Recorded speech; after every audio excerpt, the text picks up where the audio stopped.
لله نحمده ونستعينه ونستغفره ونؤمن به ونتوكل عليه ونعوذ بالله من شرور أنفسنا ومن سيئات أعمالنا من يهده الله فلا مضل له ومن يضلله فلا هادي له ونشهد أن لا إله إلا الله وحده لا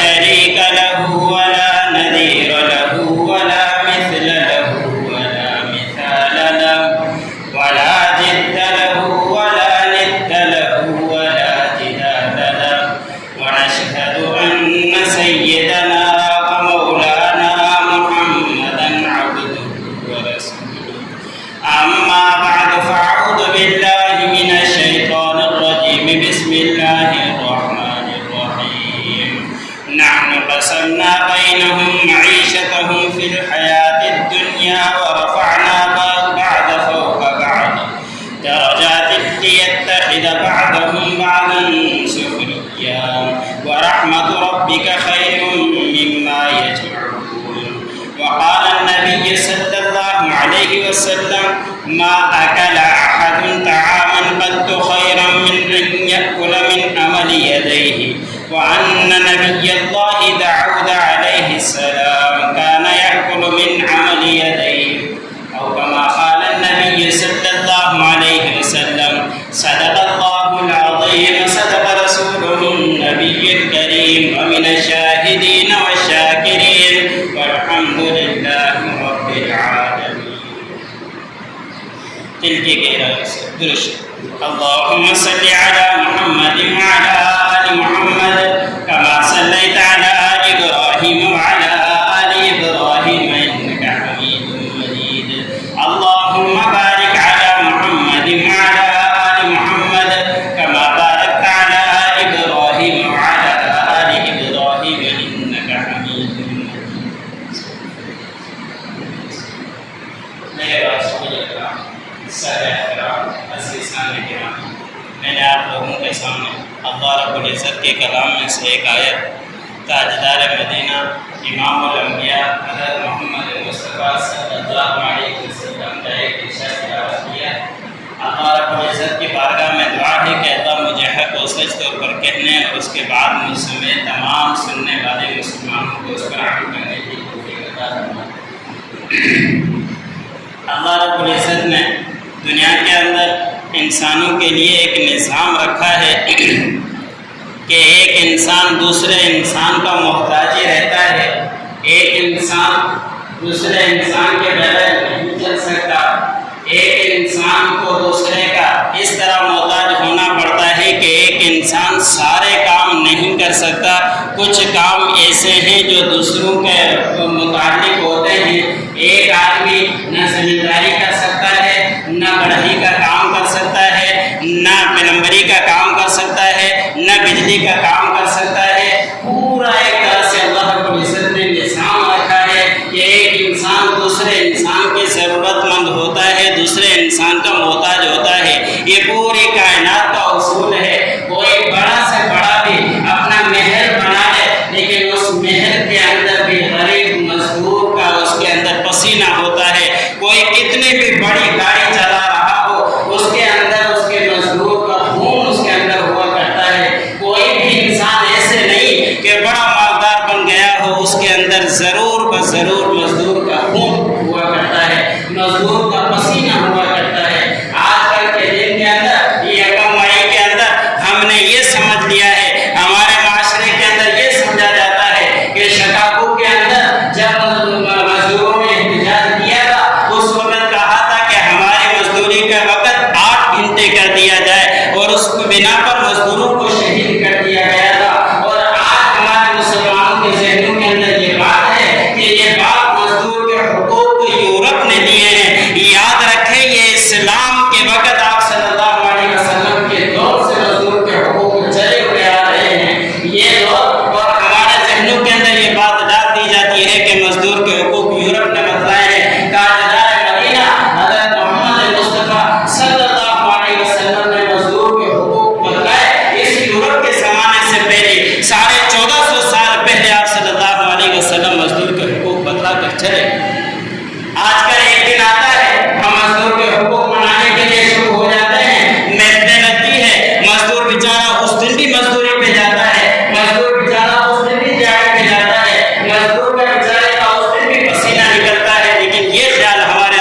چاہتا کہ مزدور کے خیال بھی رکھنا چاہیے، مزدور کے حقوق بھی ہوا کرتے ہیں، لیکن اس طرح ہماری توجہ نہیں۔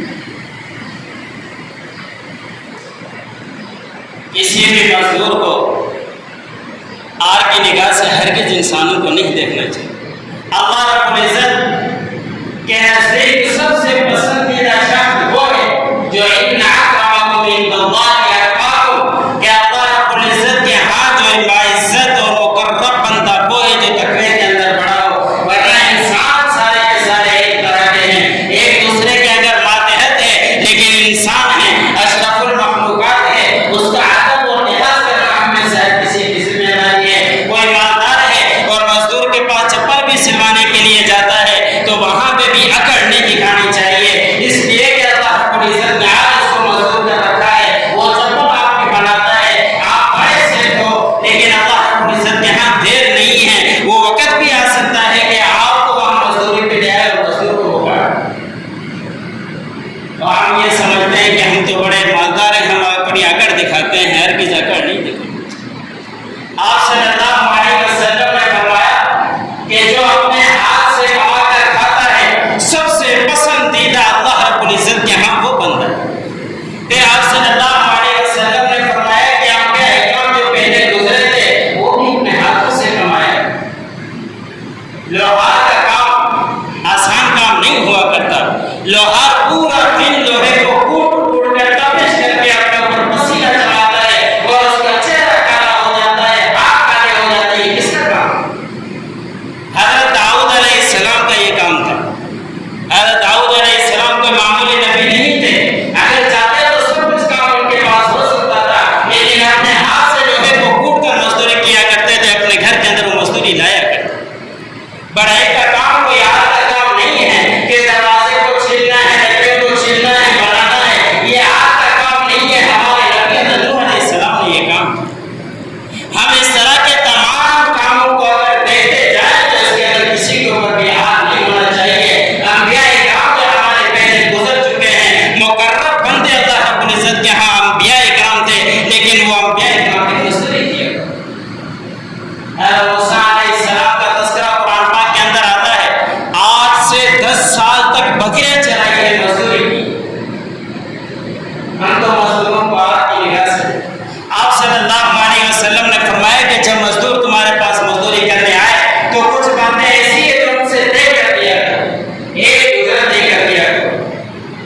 یہ آپ صلی اللہ علیہ وسلم کی تاجدار مدینہ کی تعلیم ہے، اس لیے کہ ایسے لوگ کہ اگر اپنی مزدوری دے تم لوگوں نے نہیں کی، مزدوری ختم ہو جانے کے بعد سیٹ پچھا کر دکھائے اور مزدور بہانے بنائے اور پھر جوں میں ہو جائے گانے تک بات پہنچ جائے، اس سے پہلے آپ صلی اللہ علیہ وسلم فرماتے چلے گئے کہ مزدور کی مزدوری کام کرنے سے پہلے طے کروا کہ اگر تم نے مزدوری کمانی ہے، مزدور کو بلایا ہے کہ یہ کام ہے، یہ اجرت دوں گا، لینا ہے تو نہیں تو چلے جاؤ، اگر وہ طے کر دیتا ہے کر دیا، نہیں طے کرتا تو اس کو چھوڑ دینا چاہیے۔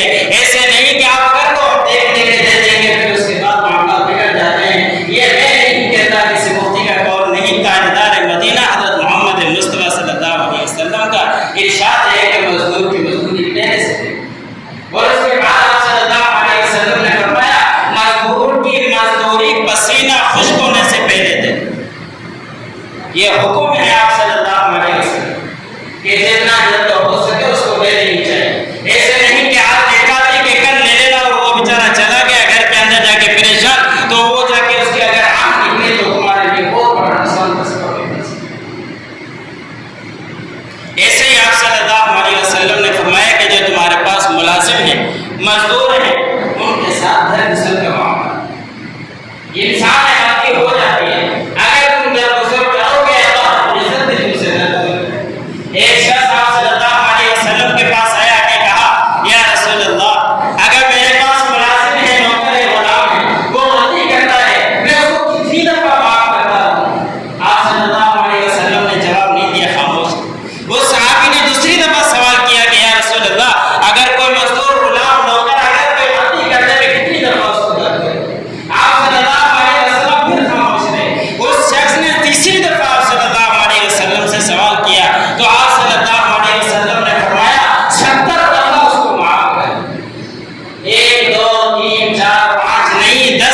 50 نہیں 70 دفعہ یوم اس کو معاف کر دو۔ ہم کبھی سوچتے ہیں اس معاملے میں؟ ایک مہینے کے اندر 30 دنوں کے اندر ایک دفعہ بے نظمی ہو جائے تو 2 مہینوں کے بعد اس کو ٹوکتے رہتے ہیں کہ فی الحال دن کے اندر آپ نے یہ غلطی کی۔ لیکن آپ صلی اللہ علیہ وسلم نے فرمایا کہ اگر اس سے 70 دفعہ بے نظمی ہو جائے، اس سے درگزر،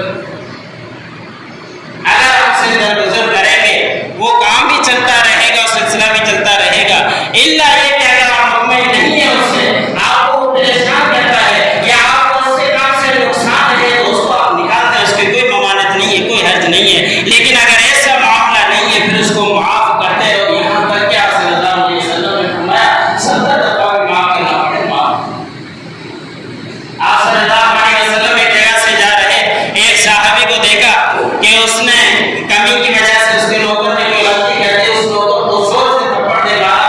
آپ صلی اللہ علیہ وسلم پیچھے سے آتے ہوئے کہا کہ آپ نے غلط کیا، آپ سے بڑا بھی کوئی ہے اگر آپ اس کو معاف کر دیتے اللہ رب العزت بھی آپ کو معاف کر۔ پھر اس صحابی نے کہا کہ یا رسول اللہ آپ گواہ دینا کہ مجھے قیامت کے دن اس کا حساب نہ دینا پڑے، میں اس غلام کو نوکر کو آزاد کرتا ہوں، اس کے بدلے کے مجھے معاف کر دیں تاکہ قیامت کے دن مجھے حساب دینا پڑے۔ ایک معمولی سی خطا کی وجہ سے غلام کو بھی آزاد کر۔ میں نے جو خطبے کے اندر شروع میں آیت پڑھی، اس آیت کے اندر اللہ رب العزت نے فرمایا ہم نے انسانوں کے لیے تقسیم کر دیا ہے کہ سارے کاموں کو، کسی کو مالدار کر دیا، کسی کو مزدور کر دیا، کسی کو نوکر کر دیا، یہ سارا نظام اللہ رب العزت نے بنا دیا۔ اگر سارے کے سارے مزدور ہوتے زندگی نہیں چلتی، سارے کے سارے امیر بن جاتے زندگی نہیں چلتی۔ سارا نظام اللہ رب العزت نے قرآن کے اندر فرمایا ہے کہ سب کو ہم نے تقسیم کر کے رکھ دیا ہے کہ کوئی مزدور کا مزدوری کا کام کرے گا، کوئی بڑی ہے بڑی کا کام کرے گا، کوئی لوہار ہے لوہار کا کام کرے گا، کوئی گاڑی والا ہے گاڑی والے کے پاس جائے گا۔ سارا تقسیم یہ اللہ رب العزت کی طرف سے کیا۔ اور جو اپنے ہاتھ سے کماتا ہے اس کی فضیلت آپ صلی اللہ علیہ وسلم نے بڑی بتائی۔ ایک صحابی آپ صلی اللہ علیہ وسلم کے پاس آئے، آپ صلی اللہ علیہ وسلم کو ہاتھ ملایا، آپ صلی اللہ علیہ وسلم کو اس کے ہاتھ پھوٹ کرے محسوس ہوئے، آپ صلی اللہ علیہ وسلم نے اس کا ہاتھ نہیں چھوڑا یہاں تک کہ کھول کر دیکھا۔ آپ صلی اللہ علیہ وسلم نے فرمایا کہ آپ کے ہاتھوں کو کیا ہوا؟ تو صحابی نے کہا کہ یا رسول اللہ میں پورا دن پانی چلاتا ہوں، محل میں کام کرتا ہوں، جوڑتا ہوں، کچھ کام کر کر کے اس طرح کے ہاتھ ہو گئے ہیں۔ تاجدار مدینہ حضرت محمد مصطفیٰ امام الانبیاء نے ان کے ہاتھ کو اوپر کر کے اپنا سر نیچے کر کے اس کو بوسہ دیا کہ یہ اس سے آگے کو قیامت کے دن، اس سے آگے کو قیامت کے دن آپ بھی جو اپنے ہاتھ سے مزدوری کیا کرتا ہے اتنا بڑا اجر۔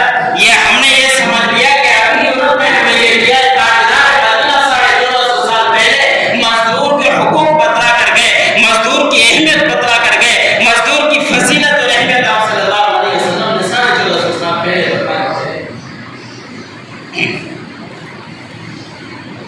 ہمارے پاس اگر کوئی کام کرنے کے لیے آتا ہے، ملازم ہو یا نوکر ہو، ہم اس کو اتنا پریشان کرتے ہیں کہ وہ کسی طرح بہانے ڈھونڈتا ہے کہ کسی طرح یہاں سے نکل کر چلا جائے، وہ جان چھوٹ جائے۔